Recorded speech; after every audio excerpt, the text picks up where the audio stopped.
میں یہ واقعہ ہزاروں دفعہ سنا چکا ہوں، ہر دفعہ ہی ایسے رونے بیٹھ جاتا ہوں کہ پھر میں وہاں نہیں کھڑا ہوتا، پھر میں وہاں ابوا پہنچ جاتا ہوں، میں دیکھتا ہوں 6 سال کی عمر میں میرے نبی کو اللہ نے یہاں اتنا بڑا امتحان دیا کہ جنگل میں ماں کو موت دے دی، 25 سال کی عمر میں ماں مر گئی، اچانک مر گئی، کوئی بیماری نہیں، کچھ نہیں، جس کو آج ہم ہارٹ اٹیک کہتے ہیں، ہارٹ فیلئر کہتے ہیں۔ اتنا آخری جملہ کہا، کل حی میت و کل جدید بال وقد ولدت طہرا، بولا نہیں جا رہا تھا تو بجھتے بجھتے بھڑکتی شمع نے کہا، بیٹا ہر زندہ نے مرنا ہے، ہر جوانی نے ڈھلنا ہے، لگتا ہے تیری ماں کا آخر آ چکا ہے، لیکن میں نے ایک بچہ جنا ہے جو سارے عالم کو پاک کر دے گا۔ اور شمع خاموش ہو گئی۔ کس طرح انہیں دفن کیا، میں وہاں کھڑا یہی سوچتا رہا کہ یہاں قبر بنائی کیسے ہوگی، پتھر ہیں، کوئی لوگ گزرے ہوں گے یا پتھر جوڑ کے۔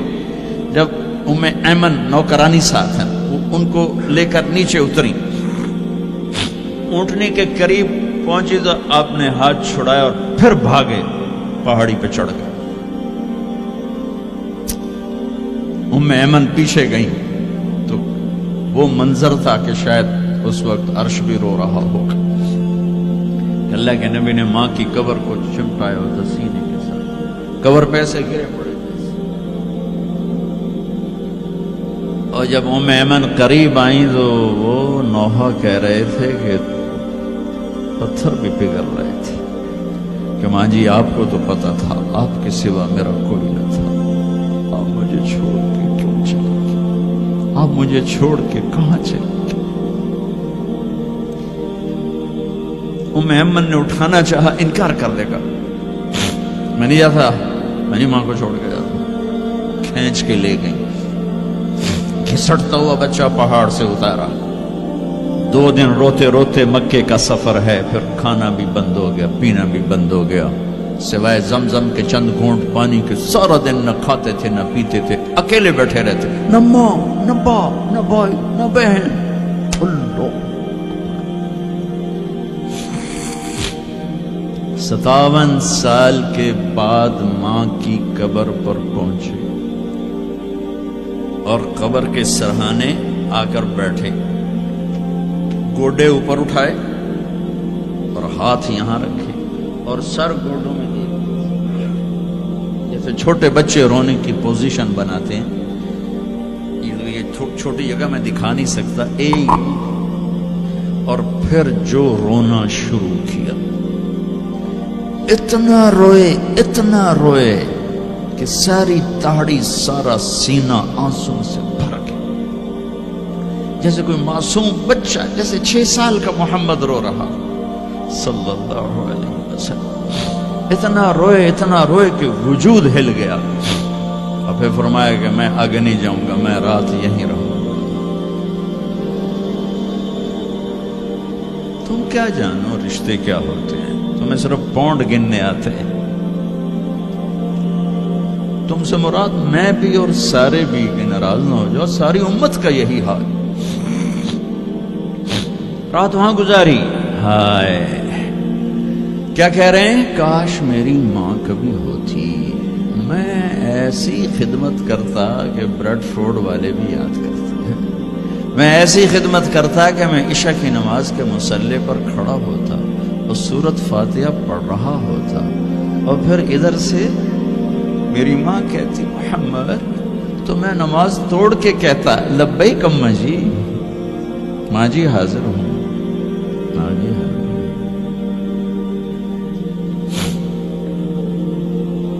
مچھلی کھانا چھوٹا گناہ ہے، شراب بیچنا بڑا گناہ ہے، سود کھانا بڑا گناہ ہے، ڈرگ بیچنا بڑا گناہ ہے، چوری ڈاکے ظلم و ستم کیا امت نہیں کر رہی، بے گناہ قتل، جھوٹے الزام تہمتیں، کیا حشر کر دیا جنید جمشید کا، یہ اسلام ہے۔ اتنے نیک انسان، 17 سال سے اللہ کا نام لینے والا، اس پہ گستاخ کی تہمتیں، یہ امت کیا منہ دکھائے گی اللہ اس کے رسول کو، کہ جس نے منافقوں کو سینے سے لگایا، عبداللہ بن ابی جیسوں کے جنازے پڑھ دیں. کہاں چلے گئے, کہاں ڈوب گئے؟ اتنا زوال, اتنی اندھیری رات ہے کہ امید ہی ختم ہو گئی کہ پتہ نہیں دن بھی چڑھے گا.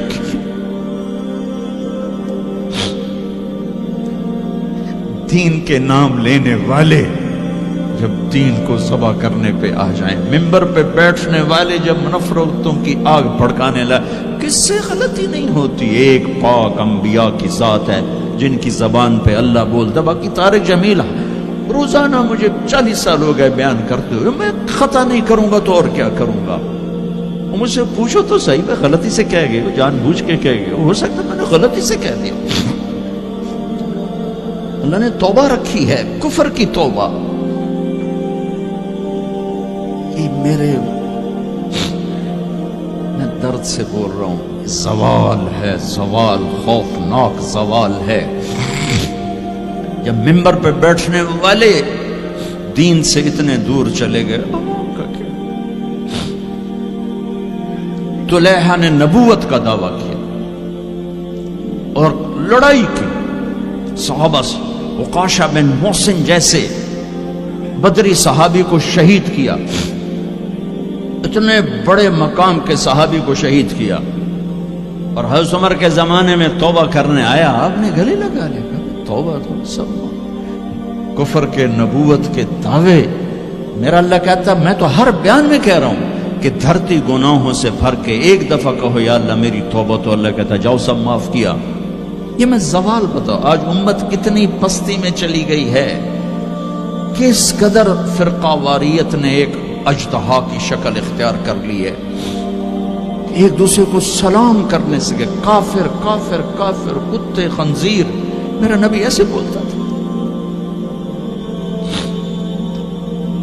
میں انسان ہوں, بول رہا ہوں, بولتے بولتے کوئی غلط جملہ بول سکتا. گستاخی کا جان بوجھ کے کرنے والا یقیناً دارہ اسلام سے عمل چھوڑنے سے آدمی کافر نہیں ہوتا, گستاخی کرنے سے, نماز چھوڑنے سے کافر نہیں ہوتا, گناہگار ہے. نماز کی گستاخی کرنے سے وہ دارہ اسلام سے نکلتا ہے, لیکن اس کے لیے بھی توبہ کا دروازہ کھلا ہوا ہے. لیکن یہ کتنا تعصب ہے, نفرت ہے کہ ایک آدمی کی 17 سال کی پاک زندگی کو ایک غلطی پر کفر بنا دیا. یہ گراوٹ ہے, زوال ہے. ہمیں بندر خنزیر بنانے کے لیے فرقہ واریت ہی کافی تھی. اس کملی والے کو دعائیں دو جس نے حسن حسین کو ذبح ہونے دیا. تمہارے لیے ہاتھ اٹھا, میری امت کے ساتھ کیا کرے گا, پوچھ کے ہو.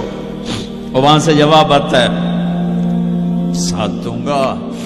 ایک لمحہ جہاں سانس کا تار ٹوٹتا ہے, اس کے اگلے لمحے طارق جمیل ہٹ کر میت آ جاتا, مولانا ہٹ کے ڈیڈ باڈی آ جاتا, ہاتھوں سے اٹھا کر زمین کی تہ میں دبا کے واپس آ کر. کسی کو یاد نہیں ہوتا کوئی ماں تھی جو راتوں کو تڑپتی تھی, کہیں بھی کوئی یاد نہیں کرتا کہ کوئی تھا, کسی کو یاد نہیں آتا ہے.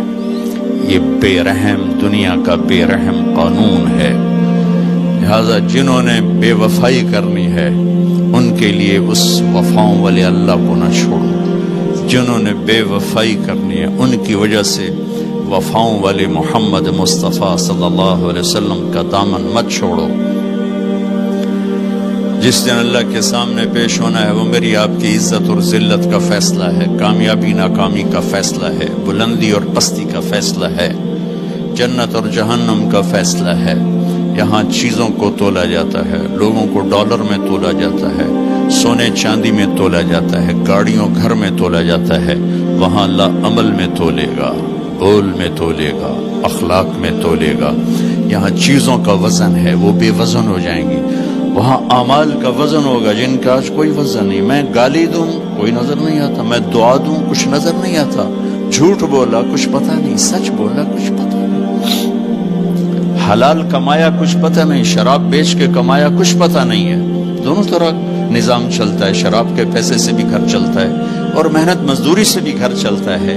لیکن اوپر ایک سسٹم چل رہا ہے, اقرأ کتابک کفی بنفسک اليوم علیک حسیبا. یہ پڑھ, تیری زندگی کی دیوار پر سب کچھ لکھا ہو, تیری زندگی کی کاپی پر سب کچھ لکھا ہو. آج عمل تو لے جائیں گے. فمن ثقلت موازینہ فاولئک هم المفلحون، جن کی نیکیاں بڑھ گئیں وہ کامیاب ہیں۔ ومن خفت موازینہ فاولئک الذین خسروا انفسهم فی جہنم خالدون، جن کی نیکیاں گھٹ گئیں وہ ناکام ہو گئے۔ یا ویلنا من بعثنا من مرقدنا، کہیں گے ہائے ہم اٹھائے ہی نہ جاتے، ہم اٹھائے ہی نہ جاتے۔ تو جب کسی کا اعلان ہوگا کس کی نیکیاں گھٹ گئی، میرے نبی نے فرمایا کہ اس دن کا سب سے خوفناک ٹائم، سب سے خوفناک پیریڈ ہے جب اللہ بلائے گا طارق جمیل کو بلاؤ، زینب کو بلاؤ، فاطمہ کو بلاؤ، سکینہ کو بلاؤ، اسلم کو بلاؤ، شاہد کو بلاؤ، آتیتک، خولتک، انعمت علیک، تین باتیں اللہ فرمائے گا، تجھے دیا اور بہت کچھ دیا اور موت تک دیا۔ ماذا صنعت فیہا، آج کیا کر کے آئے ہو، کیا لائے ہو؟ نہ جھوٹ بول سکتا ہے نہ بھاگ سکتا ہے۔ این المفر، کدھر جاؤں؟ تو جس کا نصیب ہارا اس دن اور اس کی نیکیاں گھٹ گئیں اور اس کے گناہ بڑھ گئے تو ایک اعلان ہوگا، فلاں فلاں کا بیٹا بیٹی قد خفت موازینہ، نیکیاں گھٹ گئیں، شقی شقا، ناکام ہوگی۔ اللہ ہم سب کو اس ناکامی سے بچائے۔ یہ سب کچھ ہونے والا ہے، میں تھوڑا سا بتانا چاہتا ہوں کہ ہم کہیں آنکھیں بند کر کے نہ موت آ جائے۔ جب اس کی نیکیاں کم پڑیں گی تو مرد ہے یا عورت، اللہ کا اعلان ہوگا خذوہ، گرفتار کر لیا جائے۔ یہاں پولیس آتی ہے، ادھر سے پکڑ دو، یہاں ہاتھ کر لے۔ اللہ کی پولیس آئے گی، یہاں سے نہیں پکڑیں گے، مجھے دیکھیں، یہاں ہاتھ ڈالیں گے، یہاں ایک فرشتہ یہاں ہاتھ ڈالیں گے، یوں کرے گا، یوں، یہ سارا جبڑا نکل کے وہاں تک چلا جائے گا اور ایسے گرے گا کلا بازیاں کھا تو پھر اٹھ کے کہے گا رحم کرو، رحم کرو۔ وہ کہیں گے رحمان نے رحم نہیں